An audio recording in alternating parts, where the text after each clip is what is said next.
We are nearly 3 months into this season, and it was started with a really rough April, followed by a better May, and then it has been a rough June so far, as we are in the middle of a series against the Cincinnati Reds.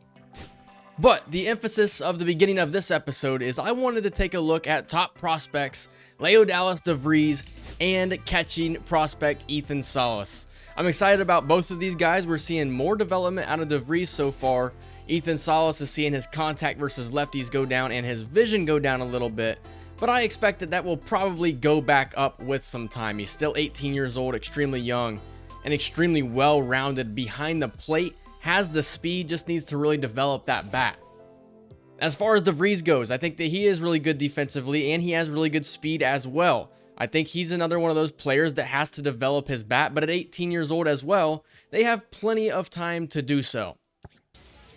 And with that being said, I wanted to get the opportunity to get a player lock game in with both of these guys, as we'll begin with Leodalis DeVries, and we'll see what kind of impact we can have with him out here as he flies this one out to right field in his first at-bat. But I think that with Leodalis DeVries, I think that he projects to be our starting shortstop in the near future. I think with a guy like Xander Bogaerts on the roster, maybe that kind of keeps him from joining the big league level as soon as we would like. But I think at maybe 20 years old, there's no reason that DeVries can't be our everyday shortstop. We'll have to get out of that Xander Bogaerts contract somehow, whether that involves us trading him, more than likely will not be the case, or just releasing him or keeping him on the roster and just eating that money.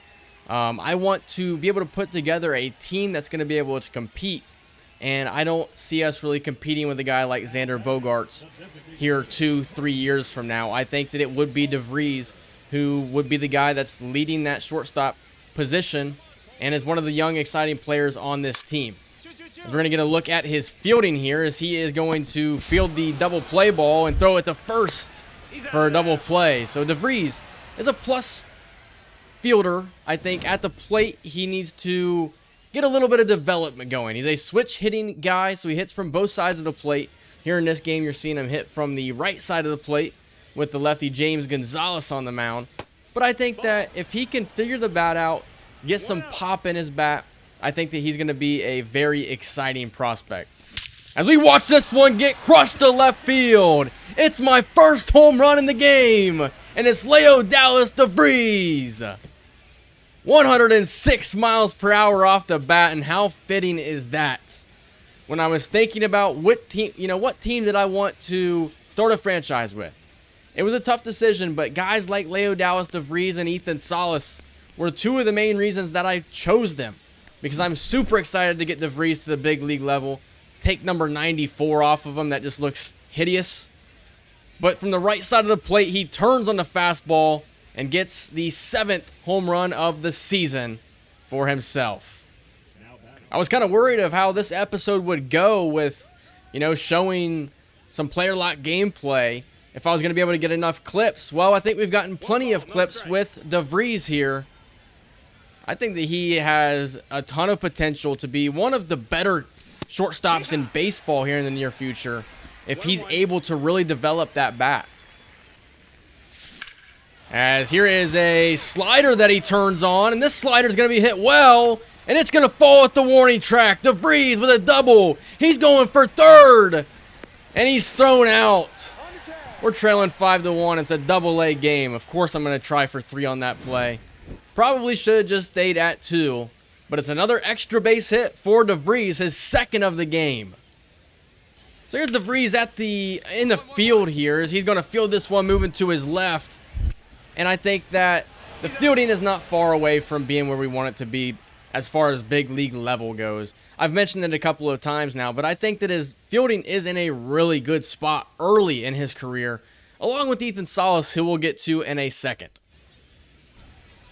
And speaking of Ethan Salas, here he is with his 204 average.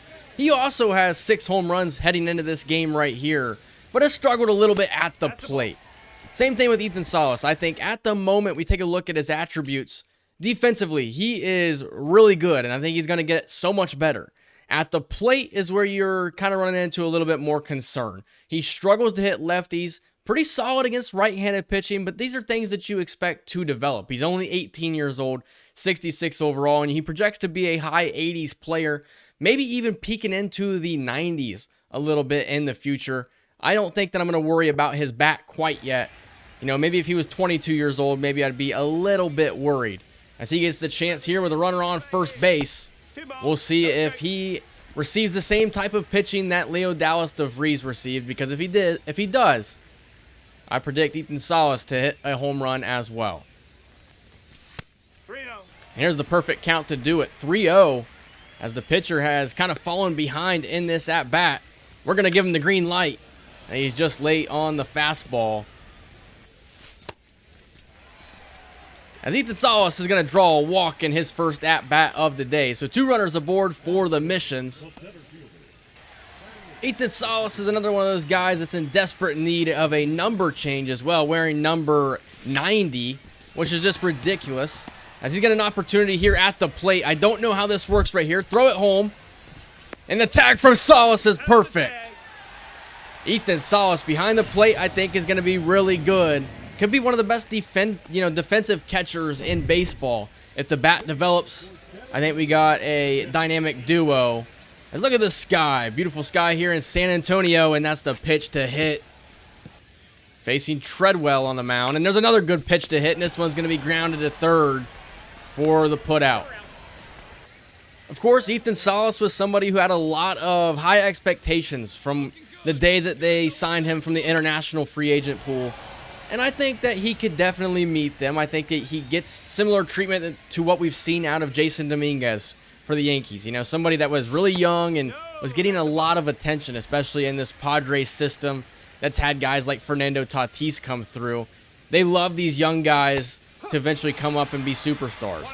I think that Ethan Salas can definitely become that for the Padres. It may be a couple of years before we see him at the big league level, but eventually he will be there, as he flies out to left. Not to mention, we do have a very weak farm system. When you look at the Padres farm system, it's headlined by DeVries and Salas. And then other than that, it's a pretty weak group of guys. That's why I think that the draft is going to be the first place that we definitely look to improve. What a play from Salas! An excellent play behind the dish. I'm telling you what, he is really good behind the plate. But like I was saying, you know, we have a weak farm system. We're going to have to improve in the draft, and maybe we improve through a trade here before the trade deadline. That is something that I have been thinking about. I have a couple of guys in mind that I wouldn't mind trading for. We'll just have to see if the deal is right, as this one is popped to center, and it looks like Salas is going to work on a 0-for-3 day. Here's another opportunity for Salas. Not going to have to slide down to his knees this time, but he does make the play. And it does not look like he's going to get another opportunity at the plate. So it's an 0-for-3 day for Ethan Salas. I do expect him to turn that batting average around a little bit. You know, baseball is a sport full of hots and cold streaks. You're never going to have a guy go out there and hit 400 for an entire season. It goes, you know, you have peaks and valleys when it comes to baseball. As we're going to head back up to the big league level here, I just wanted to make sure that I could show you guys Ethan Salas and Leo Dallas DeVries, where they stand as far as the top prospects go, as DeVries is the 10th best prospect in baseball, and then Salas the 19th best prospect. I've already shown you what's behind them. Like, Cash Mayfield could eventually turn into something, but, you know, at a low 60 C potential, already 20 years old, I don't really know. Rojas here is somebody that could be an excellent contact hitter, but he's still a long way to go before we're talking about him making an impact. So it is mainly just these two at the top here to really be excited about. The MLB ETA is 2025 for these guys. That's not going to happen this year. So I got a little notification here for Ryan Bergert. He's a B potential guy, 24 years old. We're seeing the overall climb here. And at AAA so far this season, he has a 3.67 ERA, 1.39 whip. And his WAR is sitting at 1.7. But what's more impressive to me is his last couple of starts here, his last 10 games, I think this shows. He has a 2.7 ERA, a 1.3 whip. So maybe a rough start to the season, but he's beginning to kind of lock in here. Not really a huge strikeout guy, But maybe there's something here with Ryan Bergert, and maybe he may see a call up in the future. But one thing that I wanted to bring up is I felt like episode 2 was very poorly done on my part. I feel like I was yapping a whole lot, and I feel like I went through too much time too quickly, and you guys really weren't getting a feel for the team. Neither was I. I ended that episode feeling like I still don't know, what the path this team is going to take is. And here we are about to hit the All-Star break, the first drafts, the trade deadline, and I just didn't feel comfortable with the way that that episode went. Maybe you guys will like it more than I did, but my goal moving forward is to cut out the yapping. I yapped far too much. I actually already have some things that I need to edit out through the player lock games with DeVries and Salas where I was just yapping too much, and boom, I got to edit that stuff out. I know you guys want to hear things that I have to say, but sometimes I just say things that do not add anything to the episode, and at the end of the day, it's just filler stuff. And then also, like, taking my time and looking through the roster and looking at potential trade partners, taking my time with scouting, because we have 2 weeks left of scouting, and I feel like I know nothing about this class. So these are all things that I want to get better at moving forward. I need you guys just to hang with me. Obviously, in the future with the next Madden game and college football game, I'd like to do live commentary with that and kind of move at a quicker pace and not do a one game by one game, series. So I do want to learn to take my time. I do want to learn to get better at this, and it's going to take some time. Episode 2, I think, was bad, but I think episode 3 and every episode after that can be a lot better. But this yap session is over. I just wanted to tell you guys I thought episode 2 was bad, and I am going to try and get better at it. But with all that being said, we do right now sit 8.5 games back of the wild card spot. What that tells me is that I don't really think we're in a position to sell at the deadline yet. If we were to sell at the deadline, there are a couple of players that are definitely trade, candidate players. Dylan Cease is the first one. I talked about it in the most recent episode. He currently has a 3.69 ERA, and his last 10 starts has a 3.22 ERA. He is in the final year of his deal, and I think teams would definitely love to bring him in. Michael King, it's the same situation in the final year of his deal, but I do like him more than Dylan Cease. He is playing better than him right now, not the strikeout numbers, but he is playing better than him at the moment. And I think that Michael King's the one guy that I'd like to try and extend and get him on a better contract after this season. And another guy that I think is a trade candidate is Luis Arraez. I think with that contact that he has, he's always going to be somebody that teams like, especially at the top of their lineup. Does not hit for power, but he has an excellent average with a 299 average, 359 on base percentage. The WAR is never going to wow you because of the power that he doesn't have. But one thing that I think is a B potential player at 74 overall, if he's going to improve his hitting at all, it's going to have to come in the form of power. It's just naturally the way it's going to happen. He can't get that overall to go up to the 80s and get his contact to go past 99 when it's already very close to it. So there's always a chance that Luis Arraez could develop some power, but in the final year of his deal, are we going to want to pay him a long-term contract worth, upwards of probably going to be $20 million potentially? Are we going to want to pay that? I'm not sure. He may be a trade candidate.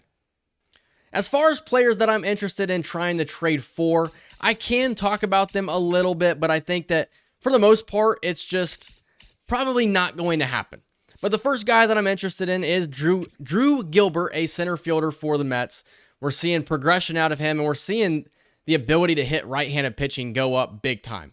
He is, however, 24 years old, though, so he is an older prospect, but he's doing really well at the AAA level. I think that he could come in and play left field, and I don't know. I think it could be a sneaky good deal, potentially. Sticking with the Mets, they have another guy that I'm interested in, and that's Carson Bench. He is younger, 22 years old, and we're seeing good development with him as well. He's a left-handed bat, so he's going to hit right-handed pitching decently well. In his last 10 games, he has a 421 average, a 500 on base, 526 slugging, and an OPS over 1,000. I think that he's also somebody that could be really fun to have in the farm system. More than likely, we'll get to the trade deadline in this episode. So unfortunately, I won't really allow you guys to give me much feedback on what you guys think about these. But another guy that I'm interested in is Spencer Jones. If you guys watch Bengal at all, I'm pretty sure in his Royals franchise, he did trade for Spencer Jones. But this is a mammoth of a guy, 6'6", 235, probably projects a little bit more as a corner outfielder or a first baseman over a center fielder, although he definitely has the speed to be a center fielder. He's going to hit right-handed pitching just as good as anybody can project him to, if that makes any sense at all. There's a little instance of me yapping. I'll keep this one in. 257 average so far at AAA with only 1 home run, and that's in 49 games. So the power has kind of been lacking a little bit out of Spencer Jones, though. The next guy we're going to talk about is Justin Crawford. If you can't tell, I'm trying to find that last outfielder because I think that having a outfield with Fernando Tatis, Jackson Merrill, and then another really good young outfielder would be so fun to play with. But Justin Crawford is 21 years old. He's developing. I think that he could be a really good hitter. He's going to have tons of speed. Only 1 home run in 19 games at the AAA level. The only thing with Justin Crawford is he's probably going to have an opportunity to start for these guys really soon because Nick Castellanos is 33 years old. Kyle Schwarber is 32 years old and injured at the moment. Max Kepler's 32. Brandon Marsh will probably be there for a while starting. And then Johan Rojas is pretty young himself. Justin Crawford probably going to be starting for the Phillies before too long, and that's the reason that I think that they wouldn't want to give him up. And then if for whatever reason we choose, hey, we aren't really interested in going with an outfielder, we kind of want an infielder. How about Luke Keyshaw? He is 22 years old, right-handed hitter. He is going to crush left-handed pitching. Look at the development that he's gotten this year. +4 to his contact and +5 to his power. Defensively, he's really good. He can even play center field if we needed him to. Doesn't really have the speed for it, but he could. He could also play third base. I think that this would be one of the top guys on my board here with the development that we're seeing. And of course, the Twins are a team that is in a good position so far in the American League standings. They're up 9 games on the Royals. I think they would love a guy like Dylan Cease and maybe a reunion with Luis Ariz. As we're going to get back into baseball here, as we're taking on the Phillies, maybe we're going to make a deal with them in the future, and we drop 2 games and we get swept by the Phillies as they won last game at the end of June. So that's 3 straight losses, and it feels like kind of a trend for this team. We split the first 2 with the Rangers as we head into another scouting session, as we see Jason Hayward with 3 hits, and he still maintained a high average, sitting at 271, and also with a home run in this game, along with Manny Machado and Campusano. Michael King only goes 3 2/3 and gives up 2 earned with 5 strikeouts, but Johnny Brito, we brought him up in episode 2 to pitch out of the bullpen, and he goes 3 1/3, allowing only 1 hit. So when I left you guys off with scouting here, I decided that I was going to just do the scout position because I didn't know enough about a lot of these prospects, and I felt doing individual scouting was probably not the right move because if I'm only going to be able to find out enough information about 3 guys, it's probably not worth it. I'm not sure that this is worth it either, but I screwed up the scouting so bad that I just didn't know what to do. So my hope is that by doing this, I can find some guys that start to separate themselves from the MLB rank. But there is one guy that's catching my attention so far, and that's right fielder Vance Davies. We're looking for an outfielder, and if we were able to draft somebody like this, there's a good chance that I may not even look to trade for an outfielder. The only problem is Vance Davies is somebody that could definitely come in with like 73 overall potentially, and his potential 79. And it feels like you're kind of wasting a pick. But his hitting attributes look so good. It looks like he can hit for power in the future. Defensively, he looks good. And I think I am actually going to kind of finish his profile up. I think it's better to get him all the way scouted here than it is to keep him at 77%, and we just never truly know what kind of player he is. Here's another player that's kind of intriguing to me, and that's Yusniel Oliveros. He's an 18-year-old prospect. There's the potential. You see a very low overall, but you're never going to see somebody come in at a 34 overall. You're just not going to see it. He's a left-handed bat. The power looks pretty weak. Could be a good contact hitter.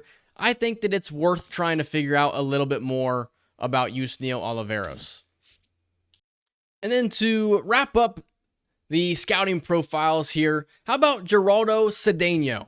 He is a 75 to 99 potential player. His overall could come in extremely low at 20 years old, but he is a second baseman, looks to have really good speed and stealing. We're going to add him to the board as well. But here's what we're going to go with in this final week. We got Vance Davies, who could potentially be our first selection. You got Yusniel Oliveros, a third baseman, and then you're going to have Geraldo Cedeno, a second baseman. That's what we're going to do in the final week of scouting. We'll get into the draft here shortly. As we come away with a series win against the Rangers, we win this one right here 12-4, as everybody decided to join the hit party in this one. 17 total hits, a home run for, who was that? Manny Machado with a home run, and Nick Pivetta goes 6 1/3, only allowing 2. Jeremiah Estrada struggling a little bit out of the bullpen in this game. As we head into a 4-game series here with the Arizona Diamondbacks, as we see a AAA player, Ornelas, with an injury. We'll put him on the 60-day IL. So we split the first 2 here against the Diamondbacks. We split the series against the Diamondbacks as in Game 3, they exploded for 13 runs as they had Garrett Hampson explode for 4 total hits, and then home runs for Del Castillo, Carroll, and McCarthy.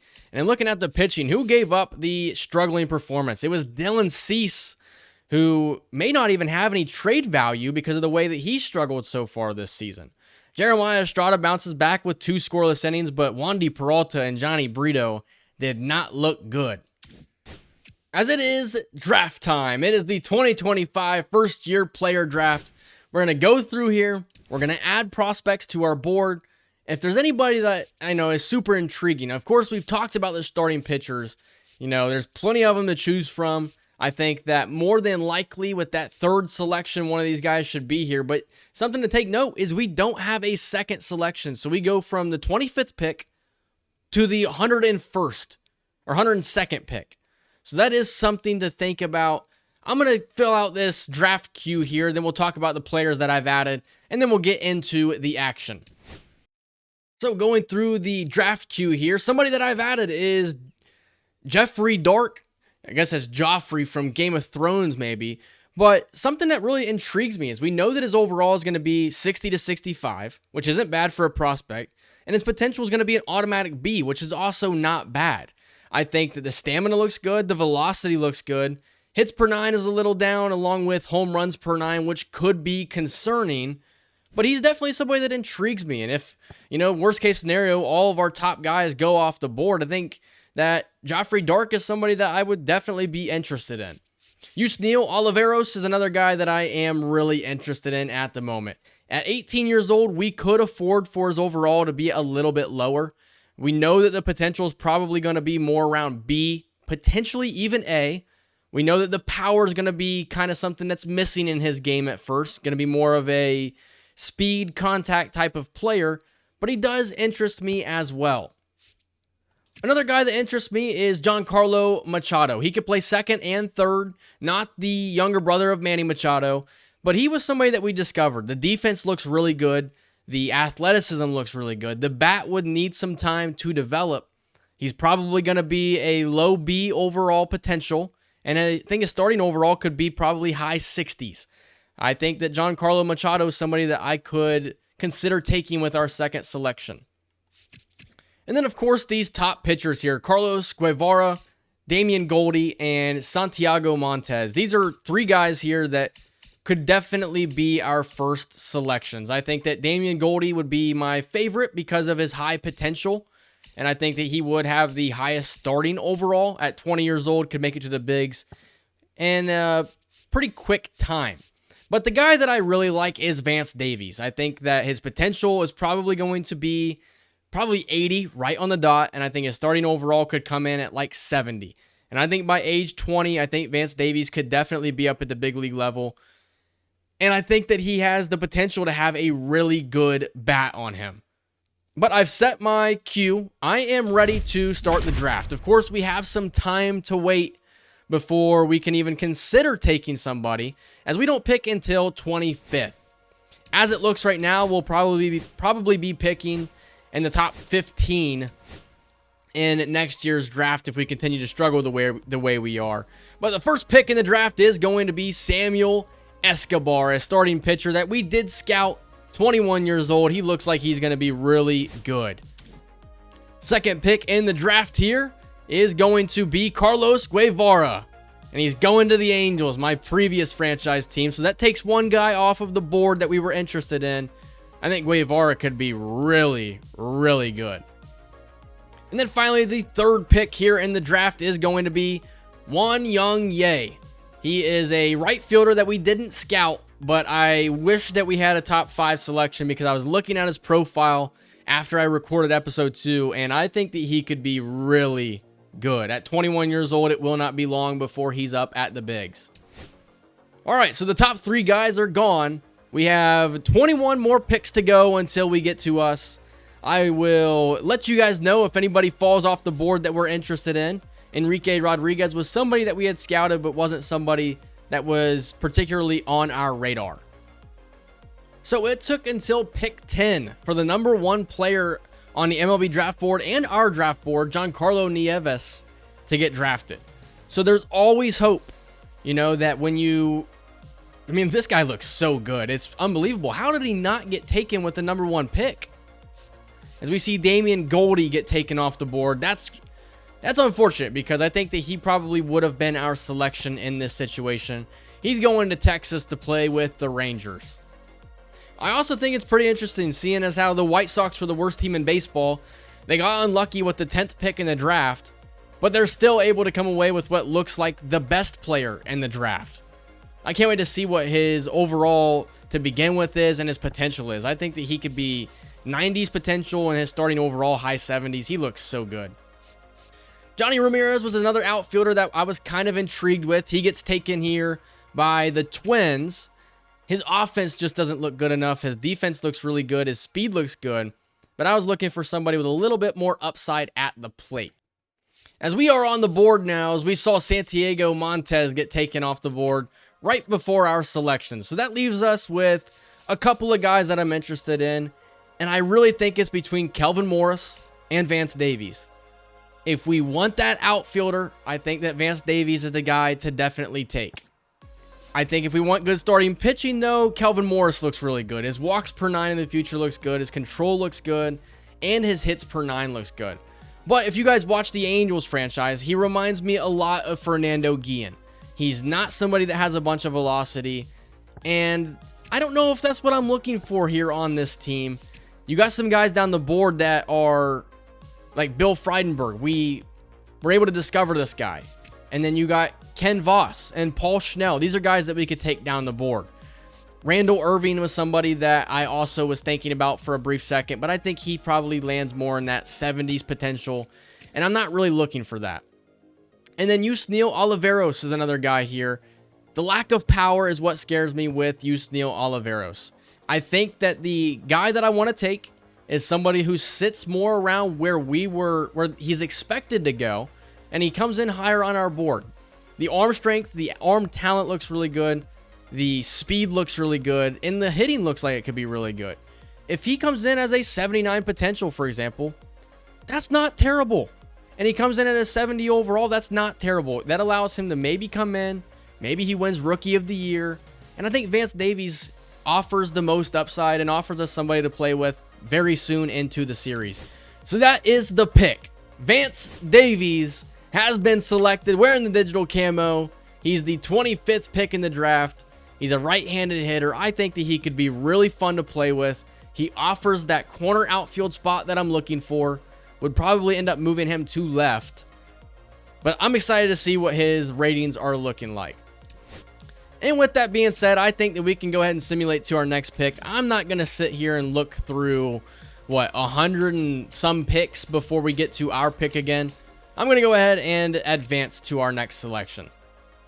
And we're here at our next selection. Only 5 guys on our board remain. You got Bill Frydenberg and Giancarlo Machado. I think Giancarlo Machado is the guy that I'm honestly going to take in this situation. I think that defensively he could be really good. He could move over to third base potentially in the future. You got Kenny Patterson, who looks like he could be a really good pitcher in the future. Eric Hayashi is 23 years old, but look at the potential on him. And then Julio Ortiz is the last guy. I'm going to go ahead and take Giancarlo Machado. The only reason is Frydenberg doesn't really do anything well. Giancarlo Machado plays excellent defense and has the speed. So it's 2 position players here to open up this draft. We do have a couple of more guys that we could draft. Hopefully they're not taken before our next selection, though.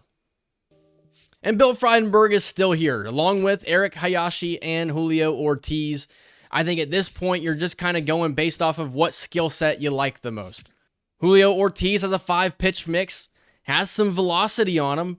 Unfortunately, I think that the home runs per 9 is in a really rough spot to begin with. Eric Hayashi's is a lot better, but his hits per 9 is really low. And then Bill Frydenberg is probably the guy who's least ready. I think Julio Ortiz is going to be the selection here. I think his walks per 9 was the reason that I liked him. At 22 years old, could be a while until we see him, with that overall being between 56 and 66. But he's a lefty arm. I like the selection. And we can go ahead and draft Bill Frydenberg now or Eric Hayashi. In this situation, I'm going to go with the younger guy and Bill Frydenberg. I think Hayashi is probably going to be there anyway with our next selection. He is, so we're going to go ahead and draft him. And that should conclude our draft. I don't know if we have another selection. We don't. So it works out perfectly in the end. We end up taking players that were on our board. We didn't have to go outside of our board at all. We're going to get these guys signed to a contract, and then hopefully we'll see their ratings here at the end of this episode. But we have to finish up the first part of the season, and we're going to finish this with a victory against the Phillies. 3 guys with 2 hits. Tatis with that 224 average, still kind of struggling at the moment, but he does hit a home run. Hopefully that gets him back on track, especially with the All-Star break coming up. Here are your All-Star game participants here. Nobody really out of the ordinary, but how about Brent Rooker with 23 home runs? Marcell Ozuna with 42 at the break is ridiculous. But I'm going to hop into the home run derby here, and the reason I'm going to do that is because the winner of the derby, if you don't watch it or participate in it, the trophy won't pop up in his accolades section on his player card. And your derby winner is Marcell Ozuna. I think this guy is really good. Brent Rooker gets defeated by Aaron Judge. Ozuna beats Devers somehow. Although Devers had 27 home runs. I guess it's just not showing what they had in the second round. He had 20 in the second round. Okay, got you there. And I just restarted it. Why when you hit exit? Why when you hit exit? Why would it not just say confirm exit? That is the dumbest thing I've ever seen.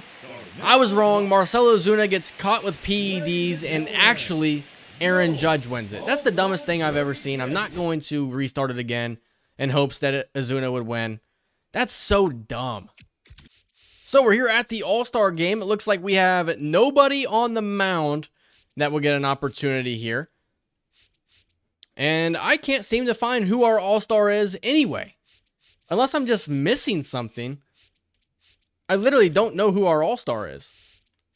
Okay, I'm an idiot. It's Robert Suarez. So I don't know if he's actually going to even get an opportunity to pitch in this game.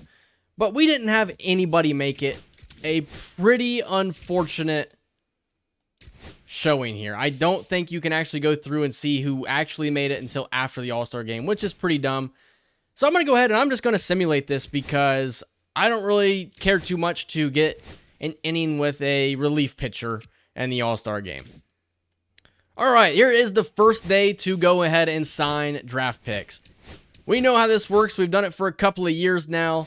Vance Davies is going to be the first guy that I go in here and try and sign to a contract. If it would just let me do it. He's looking for about $2.8 million. I think that we could probably go a little bit above that and try and sign him for $2.9. And he has decided to sign with the Padres. So our first draft selection is under contract. And welcome to San Diego. Pretty much all of these guys are ready to sign. Julio Ortiz has an 87% chance to sign, or motivation to sign. That goes up to 92. He is under contract as well. I don't think we're going to have any issues getting these guys to sign. How about Bill Frydenberg here? Are we running out of money? I think we should have plenty. I'm going to go with Giancarlo Machado here first. And we'll see if he takes $691,000. He will not. So he actually has declined. Bill Frydenberg, the next guy. We'll see if he takes $440,000. He has decided to sign. So there's our third draftable player or prospect or whatever you want to call it under contract. And then finally, you got Eric Hayashi. He's decided to sign. That was far too easy. We're waiting on one guy. So one guy I want to highlight here is Yu Darvish. At 38 years old, he is regressing, and he is regressing fast. Unfortunately, he's under contract for 3 more years after this year. He's not going to be pitching at the big league level after this season. It's just not going to happen. And he's really holding the team back at the moment. We're never going to have a realistic chance at making a playoff push with Yu Darvish in the pitching rotation. Dylan Cease has a 4 ERA and continues to struggle, making me think, is there even going to be a possible chance that we're able to trade him away? Michael King is pitching really well. Nick Pivetta is also struggling. He's under contract for the next 3 seasons, but at 32 years old, we're not expecting to see too much regression. And then Jackson Wolf is the last guy here. Seeing some progression here, but overall his stats aren't great. He's still 91 innings, and his last 10 starts has a 5.5 ERA. So Matt Waldron is pitching really well at the AAA level. He's 6-1. He has a 1.9 ERA, under a 1 WHIP, and in his last 10 starts has been just lights out. I think that it's time to bring Matt Waldron up as we begin the second part of the season. It's just a matter of who are we going to be sending down. But at least Matt Waldron will get an opportunity at the big league level. Should slot in as a starter for us, probably in place of Jackson Wolf. And then Randy Vasquez at the AAA level is also pitching really well at the moment with a 1.5 ERA, under a 1 WHIP. And this is in 96 innings of work. I don't think you can allow him to just continue to sit at the AAA level. He's pitching extremely well, and I think that he's somebody that's going to get a call up. We're going to make space regardless.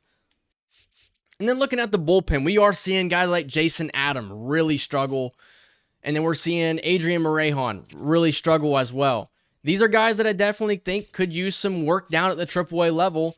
And with guys like Ron Marinaccio pitching really well at the moment. And then Stephen Kolek is pitching really well. Brian Hoeing, Tom Cosgrove. These guys are all pitching really well at the AAA level. It could be just a complete swap of players here in this situation.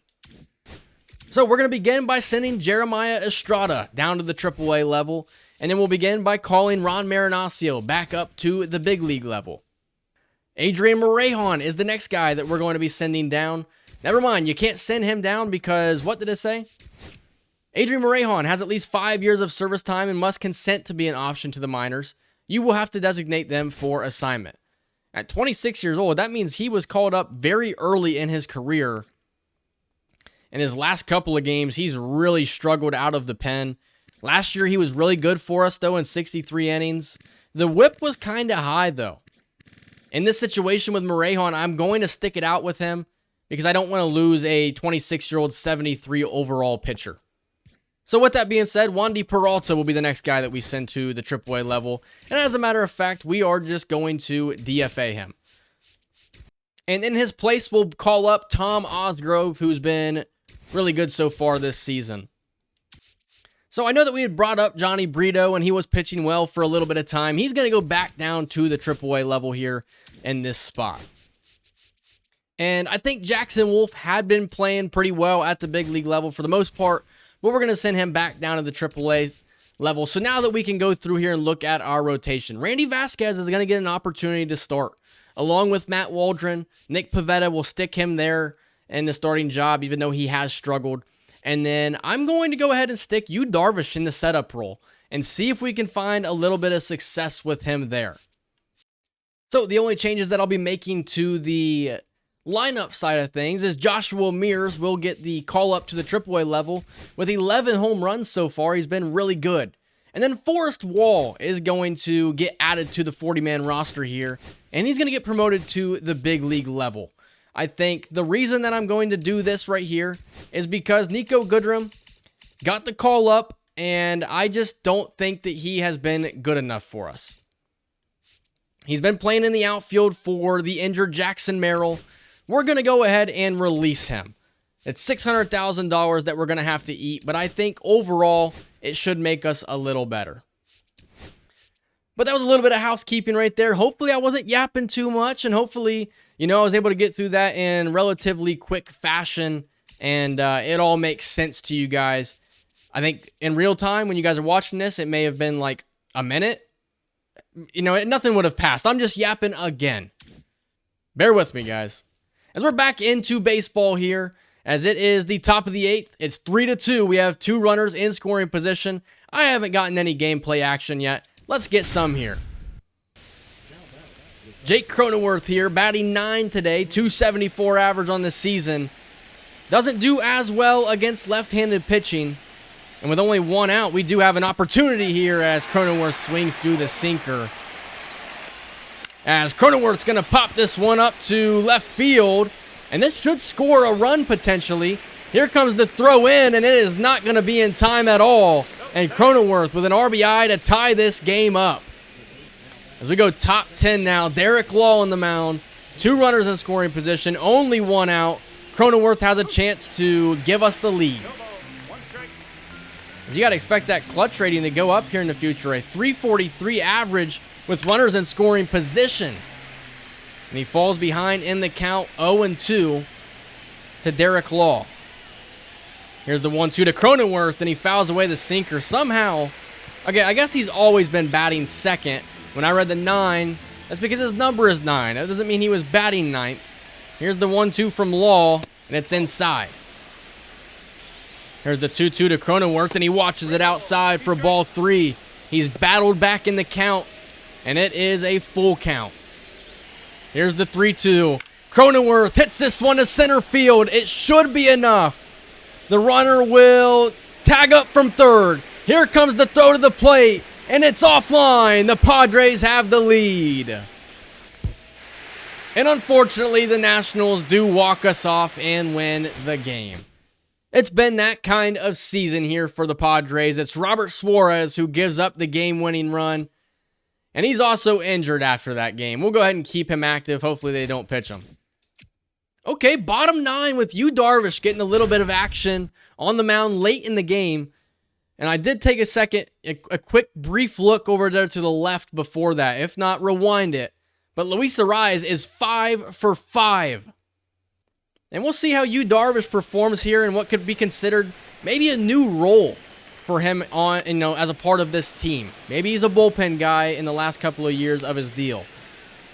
It is quite common that a lot of these teams in this game will have relievers who are sitting in the 60 overall range. So it's not out of the ordinary for a guy like Yu Darvish to go ahead and just transition to the bullpen where I think he would be better suited.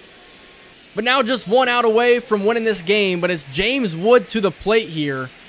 Why is he wearing number 29? Who wears number 7 on the Nationals now? I might just be missing something, but I'm pretty sure James Wood was wearing number 7 last year, was he not? As this one's hit well to left field. Connor Joe back to the wall, and it's gone! The Nationals walk us off. James Wood with the walk-off home run. And Yu Darvish's season continues to go downhill. And as a matter of fact, the Padres' season just continues to go downhill. I wish that we weren't struggling the way that we are here in this series. Luis Arraez goes 5 for 5, and it's all for nothing. Connor Joe now getting starts out there in left field. He goes 3 for 4, and it's all for nothing. As we have an opportunity to go ahead and sign our final guy in Giancarlo Machado. I think in this situation, you just go ahead and give him way more than he wants as he's decided to sign, and we have all of our draft picks under contract. And to cap this series off against the Nationals, we somehow win this one 10-0. As almost everybody had a hit except for Forrest Wall. He's still looking for his first hit this season. Nick Pivetta was really good, and Tom Osgrove comes in the final inning. Fernando Tatis he'll stay active, but he is going to be dealing with some bruised ribs. And now Brett Sullivan has a torn finger ligament, and that will end his season. As we go ahead and lose this series against the Marlins, so playing against weak NL East teams, and we just can't beat them. We continue to struggle. Now playing against the struggling Cardinals, and they beat us in the first game. Cronenworth with 2 home runs, but it's not going to matter. They beat us again. As we win Game 3, and with a chance to win Game 4 potentially, Fernando Tatis already has 2 home runs. Let's go ahead and try and make it 3. Why not? And I know that I haven't really been given to, I've not been playing much gameplay and playing much of the actual game here in these first couple of episodes, but I really do just feel that you have to get through Season 1 before the franchise officially starts. And I think that's why I have been going at the pace that I'm going and kind of flying through everything and been kind of a menu warrior, if you will, is because I know that Season 1 is not really my franchise yet. This is not my team yet. You have to get through Season 1, get your first draft under your belt before you can officially be like, okay, this is my franchise, my team, and I'm building it the way that I want to. So I hope you guys can appreciate that aspect of the franchise so far. Season 2 will be filled with a lot more gameplay, though. I can almost guarantee it. It probably won't be 3 episodes long in one season or 4 episodes long. It should be a little bit longer than this one. As Tatis will chop this one to the shortstop, and then it's Mason Wynn, and that will end the top half of the 7th. And we're able to come away with a victory, as we're going to come back to split the series here against the Cardinals. They started off 2 wins in the series. Randy Vasquez goes 5 2/3, doesn't allow a run. I mean, that's huge, because this is somebody who, let's go ahead and look at Vasquez. He's shown a lot of development here. The stamina going down, but could be more of a relief pitcher for us. And he has done really well in his 2 starts since getting called back up. As we head to our final series of July, we win the first game. Jackson Merrill is eligible to be reinstated, but he still is injured. We'll keep him on the 60-day IL.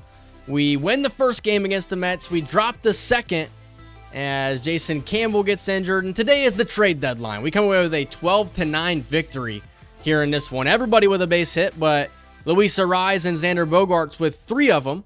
Fernando Tatis hits a home run. Nick Pivetta continues to struggle. He has not been good for us this season. Ron Marinaccio, 2 really solid innings, doesn't allow a hit. And I'm kind of starting to wonder, is now the time that I end this episode? We still have August and September to go through. I imagine that we'll get through those very quickly. But I am really thinking it's time to end the episode here. Reason being is because I don't know what I want to do at the trade deadline yet. We're very clearly not competing for a wild card spot. We're 11 games back. We have been pretty atrocious. But I don't know what I want to explore as far as a trade goes. Dylan Cease has just not been good enough in my eyes to be somebody that can be traded. And I don't know what kind of return we could get for Dylan Cease. Luis Arraez is somebody who I actually really like, and I don't want to see him leave through a trade. I'd rather him not choose us in free agency. So in this situation, I have a choice to make. Do I stay put with what the team looks like right now, or do I try and make some deals at the deadline?